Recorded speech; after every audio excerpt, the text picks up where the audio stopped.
IndiGo ಫ್ಲೈಟ್ಗಳ ಗೊಂದಲದಿಂದಾಗಿ ಪ್ರಯಾಣಿಕರು ಪರದಾಟವನ್ನ ನಡೆಸಿದ್ದಾಗಿದೆ. ಈ ಪರದಾಟ ಸ್ವಲ್ಪ ಮಟ್ಟಿಗೆ ಈಗ ತಗ್ಗಿದ್ರೂ ಕೂಡ ಇದರ ಸಮಸ್ಯೆ ಇನ್ನೂ ಸಂಪೂರ್ಣವಾಗಿ ಬಗೆಹರಿದಿಲ್ಲ. ಈ ನಡುವೆ ಇವತ್ತು ಏರ್ಪೋರ್ಟ್ ರಸ್ತೆಯನ್ನ ಬಂದ್ ಮಾಡಿ ಪ್ರತಿಭಟನೆ ಮಾಡೋದಕ್ಕೆ ಸಿದ್ಧತೆಯನ್ನ ಮಾಡಿಕೊಳ್ಳಲಾಗ್ತಾ ಇದೆ. ಇವತ್ತು ಮಧ್ಯಾಹ್ನ ವಾಟಾಳ್ ನಾಗರಾಜ್ ನೇತೃತ್ವದಲ್ಲಿ ಪ್ರತಿಭಟನೆಯನ್ನ ನಡೆಸೋದಕ್ಕೆ ಈಗಾಗಲೇ ಸಿದ್ಧತೆಗಳನ್ನ ಮಾಡಿಕೊಳ್ಳಲಾಗ್ತಾ ಇದೆ. ಸಾದಹಳ್ಳಿ ಟೋಲ್ ಬಳಿ ರಸ್ತೆಯನ್ನ ತಡೆದು ಪ್ರತಿಭಟನೆಯನ್ನ ಮಾಡೋದಕ್ಕೆ ತೀರ್ಮಾನವನ್ನ ಮಾಡಲಾಗಿದೆ.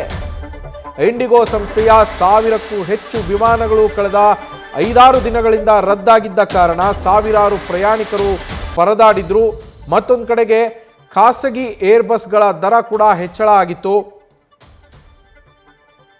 ಇದಲ್ಲದೆ ಸಾಮಾನ್ಯ ಬಸ್ಗಳೇನಿದಾವೆ ಆ ಬಸ್ಗಳ ಖಾಸಗಿ ಬಸ್ಗಳ ದರ ಕೂಡ ಹೆಚ್ಚಳ ಆಗ್ತಾ ಇದೆ.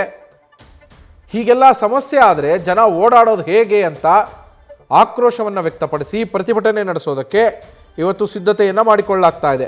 ಸರ್ಕಾರ ಸಮಸ್ಯೆಯನ್ನು ಬಗೆಹರಿಸೋದಕ್ಕೆ ಮುಂದಾಗಬೇಕು ಅಂತ ಆಗ್ರಹಿಸಲಾಗುತ್ತೆ. ಇವತ್ತಿನ ಪ್ರತಿಭಟನೆಯಲ್ಲಿ ವಿಮಾನಗಳು ರದ್ದಾಗಿರೋದ್ರಿಂದ ಸಾವಿರಾರು ಜನ ಸಂಕಷ್ಟವನ್ನು ಅನುಭವಿಸಿದ್ರು, ಕಷ್ಟಪಡ್ತಾ ಇದ್ದಾರೆ. ಈಗಲೂ ಕೂಡ ಸಾವಿರಾರು ಜನರು ಆ ಸಮಸ್ಯೆಗಳನ್ನು ಬಗೆಹರಿಸೋದು ಯಾವಾಗ ಸರ್ಕಾರ ಮಧ್ಯಸ್ಥಿಕೆಯನ್ನು ವಹಿಸಿ ಕೂಡಲೇ ಸಮಸ್ಯೆ ಬಗೆಹರಿಸುವ ನಿಟ್ಟಿನಲ್ಲಿ ಕ್ರಮ ಕೈಗೊಳ್ಳಬೇಕು ಅಂತ ಹೋರಾಟಗಾರ ವಾಟಾಳ್ ನಾಗರಾಜ್ ಅವರ ನೇತೃತ್ವದಲ್ಲಿ ಇವತ್ತು ಮಧ್ಯಾಹ್ನ ಸಾದಹಳ್ಳಿ ಟೋಲ್ ಬಳಿ ರಸ್ತೆಯನ್ನ ತಡೆದು ಪ್ರತಿಭಟನೆ ಮಾಡೋದಕ್ಕೆ ಈಗಾಗಲೇ ನಿರ್ಧಾರವನ್ನ ಮಾಡಲಾಗಿದೆ. ಇದಕ್ಕೆ ಸಿದ್ಧತೆಗಳನ್ನು ಕೂಡ ಮಾಡಿಕೊಳ್ಳಲಾಗ್ತಾ ಇದೆ.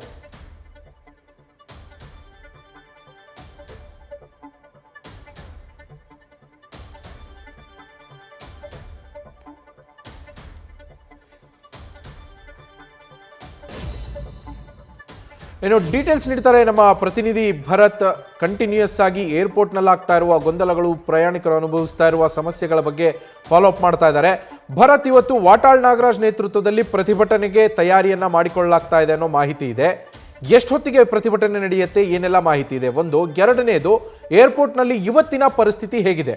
ನಿನ್ನೆಯಿಂದ ಒಂದಷ್ಟು ಫ್ಲೈಟ್ಗಳು ಮತ್ತೆ ಹಾರಾಟವನ್ನು ಆರಂಭಿಸಿರೋದು ಇಂಡಿಗೋ ಸಂಸ್ಥೆಯಿಂದ. ಇವತ್ತಿನ ಪರಿಸ್ಥಿತಿ ಯಾವ ರೀತಿಯಲ್ಲಿದೆ ಭರತ್? ನವೀನ್, ಅಂದ್ರೆ ಕಳೆದ 5 ದಿನಗಳಿಂದ ಕೂಡ ಇಂಡಿಗೋ ಏರ್ಲೈನ್ಸ್ ನ ಒಂದು ಬಿಕ್ಕಟ್ಟು, ಒಂದು ಸಮಸ್ಯೆಯಿಂದ ಪ್ರಯಾಣಿಕರು ಸಾಕಷ್ಟು ತೊಂದರೆಗಳನ್ನ ಅನುಭವಿಸಿದ್ರು. ಇವತ್ತಿನ ಸಿಚುವೇಶನ್ ಬಗ್ಗೆ ಎಕ್ಸ್ಪ್ಲೈನ್ ಮಾಡೋದಾದ್ರೆ, ಸದ್ಯ ಬೆಂಗಳೂರು ಅಂತಾರಾಷ್ಟ್ರೀಯ ವಿಮಾನ ನಿಲ್ದಾಣದಲ್ಲಿ ಒಂದು ಸಹಜ ಸ್ಥಿತಿ ನಿರ್ಮಾಣ ಆಗಿದೆ ಅಂತಾನೆ ಹೇಳ್ಬೋದು. ನಾನು ನಿಮ್ಗೆ ದೃಶ್ಯಗಳಲ್ಲಿ ಮೊದಲು ತೋರಿಸ್ತಾ ಹೋಗ್ತೀನಿ. ನಾವಿಲ್ಲಿ ಏನು ಕೌಂಟರ್ ಎದುರುಗಡೆ ಗಮನಿಸ್ತಾ ಇದೀವಿ, ಇದು ಆಕ್ಚುಲಿ ಇಂಡಿಗೋ ಸಂಸ್ಥೆಯ ಪರಿಶೀಲನಾ ವಿಭಾಗ ಅಂತ ಹೇಳಿದ್ರೆ, ಕಳೆದ 3-4 ದಿನಗಳ ಹಿಂದೆ ಇಲ್ಲಿ ಜನ ಕಿಕ್ಕಿರಿದು ನಿಂತಿದ್ರು. ಯಾಕಂತ ಹೇಳಿದ್ರೆ, ಒಂದು ವಿಮಾನ ಕ್ಯಾನ್ಸಲ್ ಆಗಿತ್ತು, ಅದರ ಒಂದು ಮಾಹಿತಿ ಪಡೆಯೋದಿಕ್ಕೆ, ಜೊತೆಗೆ ರೀಸ್ಕೆಡ್ಯೂಲ್ ಮಾಡ್ಕೊಳ್ಳೋದಿಕ್ಕೆ, ಜೊತೆಗೆ ಕ್ಯಾನ್ಸಲೇಷನ್ ಬಗ್ಗೆ ಗೊಂದಲಗಳೇನಿತ್ತು ಆ ಗೊಂದಲಗಳ ಬಗ್ಗೆ ಮಾಹಿತಿನ ಪಡೆಯೋದಿಕ್ಕೆ ಈ ಕೌಂಟರ್ಗಳ ಬಳಿ ಕಿಕ್ಕಿರಿದಂತಹ ಪ್ರಯಾಣಿಕರನ್ನ ನಾವು ಗಮನಿಸಿದ್ವಿ. ಇವತ್ತಿನ ಸಿಚುವೇಶನ್ ರೆಗ್ಯುಲರ್ ದಿನಗಳಲ್ಲಿ, ಅಂದ್ರೆ ಸಹಜ ದಿನಗಳಲ್ಲಿ ಯಾವ ರೀತಿಯಾದ ಒಂದು ಸಿಚುವೇಶನ್ ಇರುತ್ತೆ ಆ ರೀತಿಯಾಗಿ ಒಂದು ಸಹಜ ಸ್ಥಿತಿಯತ್ತ ಮರಳಿದ್ದಾರೆ ಅನ್ನೋದಕ್ಕೆ ಇದೊಂದು ಸಾಕ್ಷಿ ಆಗ್ತಾ ಇದೆ. ಮತ್ತೊಂದು ಕಡೆ ಕಂಪ್ಲೀಟ್ ಆಗಿ ವಿಮಾನ ನಿಲ್ದಾಣದಲ್ಲಿ ಎಲ್ಲವೂ ಕೂಡ ಕಂಟ್ರೋಲ್ಗೆ ವಾಪಸ್ ಬಂದಿದೆ. ಬಿಕಾಸ್ ಇಂಡಿಗೋ ಏರ್ಲೈನ್ಸ್ ಅವರು ಈಗ ವಿಮಾನಗಳ ಹಾರಾಟವನ್ನ ಆರಂಭಿಸಿದ್ದಾರೆ. ಹಾಗಾಗಿ ಏನು ಟಿಕೆಟ್ನ ಬುಕ್ ಮಾಡಿಕೊಂಡು ಫ್ಲೈಟ್ಗಳನ್ನ ಬುಕ್ ಮಾಡ್ಕೊಂಡಿದ್ರು, ಸೊ ಅಂತಹ ಪ್ರಯಾಣಿಕರು ಈಗ ಸಲೀಸಾಗಿ, ಅಂದ್ರೆ ಅವ್ರು ಬುಕ್ಕಿಂಗ್ ಆಗಿರುವಂತಹ ಸಮಯಕ್ಕೆ ಬಂದು ಈಗ ಪ್ರಯಾಣವನ್ನ ಕೂಡ ಮಾಡ್ತಾ ಇದ್ದಾರೆ. ಹಾಗಾಗಿ ಏರ್ಪೋರ್ಟ್ ನಲ್ಲಿ ಈಗ ಗೊಂದಲಗಳೇನು ಉಂಟಾಗಿತ್ತು, ಸಮಸ್ಯೆಗಳೇನು ಉಂಟಾಗಿತ್ತು, ಎಲ್ಲವೂ ಕೂಡ ಈಗ ಆಲ್ಮೋಸ್ಟ್ ಸಹಜ ಸ್ಥಿತಿಯತ್ತ ಬಂದು ತಲುಪಿದೆ.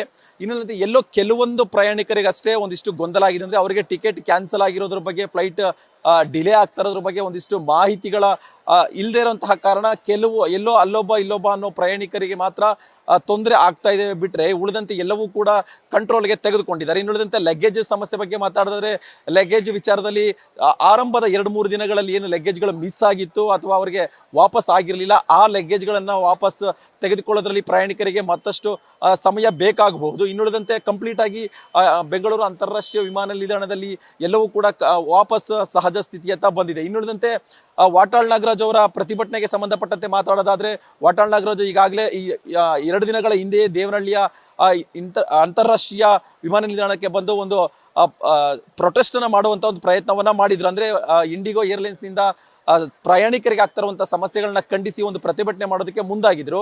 ಆದ್ರೆ ಇವತ್ತು ಮಧ್ಯಾಹ್ನ ರಾಷ್ಟ್ರೀಯ ಹೆದ್ದಾರಿ ಏನು ಸಾದಹಳ್ಳಿ ಟೋಲ್ ಗೇಟ್ ಏನಿದೆ, ಆ ಟೋಲ್ ಗೇಟ್ ಸಮೀಪ ವಾಟಾಳ್ ನಾಗರಾಜ್ ಮತ್ತೆ ಸಂಗಡಿಗರು ಒಂದಿಷ್ಟು ಹೆದ್ದಾರಿಯನ್ನ ಬಂದ್ ಮಾಡಿ ರಾಜ್ಯ ಸರ್ಕಾರದ ಮೇಲೆ ಜೊತೆಗೆ ಕೇಂದ್ರ ಸರ್ಕಾರದ ಮೇಲೆ ಒಂದು ಒತ್ತಡ ಹೇರುವಂತ ಒಂದು ಪ್ರಯತ್ನವನ್ನ ಮಾಡೋದಕ್ಕೆ ಮುಂದಾಗಿದ್ದಾರೆ. ಅಂದ್ರೆ ಇಂಡಿಗೋ ಏರ್ಲೈನ್ಸ್ನವರು ಕಳೆದ 4-5 ದಿನಗಳಿಂದ ಜನರಿಗೆ ಯಾವ ರೀತಿಯೆಲ್ಲ ಸಮಸ್ಯೆ ಉಂಟು ಮಾಡಿದ್ದಾರೆ, ಅದರ ಒಂದು ಪರಿಣಾಮ ಮತ್ತಷ್ಟು ದಿನಗಳ ಕಾಲ ಅವರು ಎದುರಿಸಬೇಕಾಗತ್ತೆ. ಅದನ್ನ ರಾಜ್ಯ ಸರ್ಕಾರದ ಪ್ರತಿನಿಧಿಗಳಾಗಿರ್ಬೋದು, ಕೇಂದ್ರ ಸರ್ಕಾರದ ಪ್ರತಿನಿಧಿಗಳಾಗಿರ್ಬೋದು, ಅವರು ಕಂಟ್ರೋಲ್ಗೆ ತಗೊಳ್ಬೇಕಾಗಿತ್ತು. ಅವ್ರು ಈಗಾಗಲೇ ಬಂದು ಸ್ಥಳಕ್ಕೆ ಬಂದು ಜನರಿಗೆ ನೆರವನ್ನ ನೀಡಬೇಕಾಗಿತ್ತು. ಆದರೆ ಯಾವುದೇ ರೀತಿಯಾದ ಜನಪ್ರತಿನಿಧಿಗಳು ಸರ್ಕಾರದಿಂದ ಯಾರು ಕೂಡ ಬಂದು ಪ್ರಯಾಣಿಕರ ಕಷ್ಟವನ್ನ ಆಲಿಸಿಲ್ಲ. ಹಾಗಾಗಿ ಅದು ಅವರ ವಿರುದ್ಧವಾಗಿ, ಅಂದ್ರೆ ಸರ್ಕಾರದ ವಿರುದ್ಧವಾಗಿ ವಾಟಾಳ್ ನಾಗರಾಜ್ ಅವರು ಇವತ್ತು ಪ್ರತಿಭಟನೆ ಮಾಡಬೇಕು ಅಂತ ನಿರ್ಧಾರ ಮಾಡಿದರೆ ಮಧ್ಯಾಹ್ನ 1 ಗಂಟೆಗೆ ರಾಷ್ಟ್ರೀಯ ಹೆದ್ದಾರಿಯನ್ನ ತಡೆದು ಅವರ ಒಂದು ಆಕ್ರೋಶವನ್ನ ವ್ಯಕ್ತಪಡಿಸೋದಕ್ಕೂ ಕೂಡ ತೀರ್ಮಾನಿಸಿದ್ದಾರೆ. ಒಟ್ಟಾರೆ ಏನು ದೇಶಾದ್ಯಂತ ಇಂಡಿಗೋ ಏರ್ಲೈನ್ಸ್ ಸಂಸ್ಥೆಯಿಂದ ಆಗ್ತಾ ಇದ್ದಂತಹ ಒಂದು ಬಿಕ್ಕಟ್ಟು ಆಲ್ಮೋಸ್ಟ್ ಒಂದು ಸಹಜ ಸ್ಥಿತಿಗೆ ಬಂದಿದೆ. ಒಂದು ಕಂಟ್ರೋಲ್ ಪರಿಸ್ಥಿತಿಯಲ್ಲಿ ಈಗ ಅಂತಾರಾಷ್ಟ್ರೀಯ ವಿಮಾನ ನಿಲ್ದಾಣದಲ್ಲಿ ಕಾಣ್ತಾ ಇದೆ. ಪ್ರಯಾಣಿಕರು ಕೂಡ ತಮ್ಮ ಪ್ಲಾನ್ ಪ್ರಕಾರ ತಾವು ನಿಗದಿತ ಏನು ಟಿಕೆಟ್ ಬುಕ್ ಮಾಡ್ಕೊಂಡಿದ್ರು ಅದರ ಪ್ರಕಾರ ಈಗ ಪ್ರಯಾಣ ಮಾಡೋದಕ್ಕೂ ಕೂಡ ಈಗ ಮುಂದಾಗಿದ್ದಾರೆ. ನವೀನ್.